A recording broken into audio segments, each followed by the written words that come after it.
If you can get the king to visit your bedchamber on the first evening, you'll be perceived as a great success. Kom med det og besøg mig efter aftenens program. Jeg, kong Christian den 7. erklærer hermed krig mod lort. Struensee, hvad vil du sige til at skifte stilling? Hvad er det for en stilling? Kongens livlag. Jeg kan godt lide at drikke, jeg kan godt lide luder med store bryster, og jeg kan godt lide at slås. Og hvad er der galt i det? Hvorfor var det lige mig, der skulle have den kedelige gås, hva'? Gør hende sjov. Jeg vil gerne have en sjov dronning.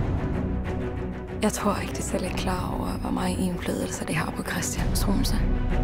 Jeg tror, du kan blive en fantastisk konge, Christian.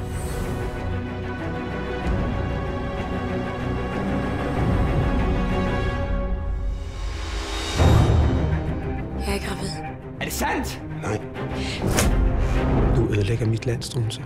Jeg kan gøre lige, hvad der passer mig. Kongen lader sig diktere direkte af en oplysningsmand. Jeg har ikke lyst til at stå og sørge ved graven af dit afhuggede hoved. Du er en skide provinslæge, og nu tror du kraftigt, at du kan styre et helt land. Jeg ved, hvad jeg så.